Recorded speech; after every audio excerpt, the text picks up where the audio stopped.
بسم الله الرحمن الرحيم. ناس كذا حد يعني طلب مني او سألني بتنضفي البوتاجاز ازاي. هو طبعا ما ببقاش قصدا ان انا ابينه في التصوير يعني، بس الناس بتاخد بالها. الموضوع سهل وبسيط جدا يا جماعة. هو لو ايدك في الحاجة كل يوم آه، هتنضف بسهولة. يعني انا سايباه بقاله 3 ايام كده عشان اوصله للمرحلة دي، عشان اوريك انا هنضفه ازاي. هو سهل جدا، الموضوع ما فيهوش اي افتكاسات. مفيش بقى مزيل دهون ولا في اي حاجه ولا الكلام ده. ده فاير عليه لبن، بقول لكم اهو، يعني بوريكم ان ده فاير عليه لبن من شويه. الموضوع سهل جدا. ايدك بس في الحاجه طول ما انت بتطبخي خلصتي الكلام ده كله، هتلاقي الدنيا بتنضف معاكي بسهوله يعني.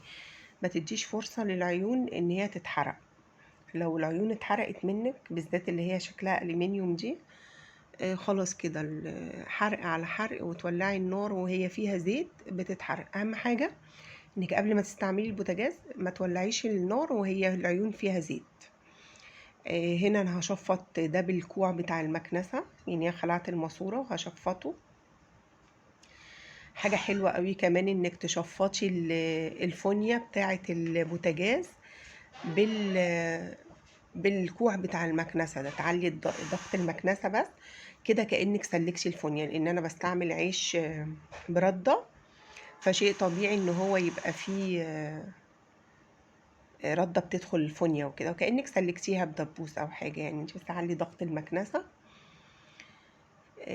وان شاء الله الدنيا هتبقى سالكه يعني.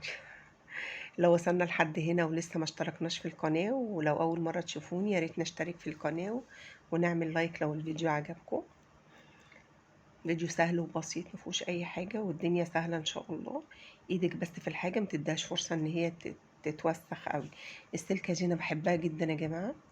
سلكه سهله، هي بس مشكلتها ان هي بتفطس بسرعه، يعني بعد كام استعمال كده السفنجه اللي فيها دي بتفطس. مسحوق عادي خالص خالص من بتاع الحوض اللي بتشطبي بيه الحوض، مفيهوش اي مشاكل خالص. السلكة دي حلوة جدا، جربوها. بس ما تنفعش تحطيها تغسلي بيها حاجة تيفال او جرانيت او سيراميك. الحاجات دي ما تنفعش يا جماعة، هي ألمنيوم وستانلس بس بتخلي الحاجة زي الفل. تمام. هنا انا حطيت بريل، حطيت قصدي مسحوق الحوض، وحطيت عليه شوية مية. لو عندك بواقي صابون الوش استعمليه في الألمنيوم والستانلس، دي معلومة حلوة بجد.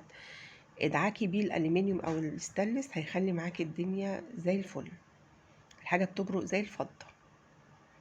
تمام. احنا كده تصبين عادي، ما فيهوش اي افتكاسات يا جماعه، مفيش اي حاجه خالص يعني،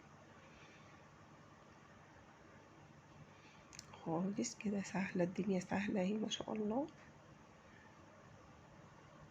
تصبين وكده. بعد كده بتلمي بفوطه، فوطه نظيفه كده، فوطه الحوض، تلمي الميه دي كلها. الفرن برضو بنفس الطريقه، نبتدي ننشف خلاص. الفرن برضو بتفتحيه وتصبنيه بنفس الطريقه.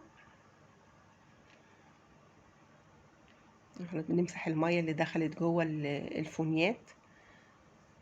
عندك ممكن بعد ما تخلصي شوية خل امسحي بيه. اوعي تحطي ترشي حاجات مذيبة للدهون، والحاجات دي بتغير لون الاستانلس يا جماعة. اهي الدنيا نطفت اهي، بقت زي الفل. نمسح بس تاني كده، ننشف كويس قوي علشان لما تيجي تولعي النار تولع على طول. بس احنا كده على الحوض هنغسل العيون. احب ادعكها كده ترجع زي هي لانها الومنيوم. تمام. هي ألمنيوم اهي وبتنضف على طول. المهم زي ما قلت لك ما تولعيش البوتاجاز وهو عليه زيت. زيت يعني انت حرقتيه ودمرتيه خلاص. انا بس عندي بقى ايه، الشبكات دي رخمه شويه لانها ضيقه قوي، السندات بتاعتها كتير فضيقه. هي برضو ما بتاخدش مجهود. ممكن تحطيها في غسالة الأطباق أو ممكن تغسليها على الحوض كده، مش تاخد منك أي وقت.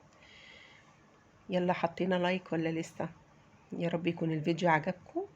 نصيحة بس اوعي ترشي حاجة على الزراير، لان الزراير يا جماعة ما بتبقاش معدن، الزراير بتبقى بلاستيك، فما ينفعش ترشي عليها اي حاجه فيها مزيله للدهون هتبوظها.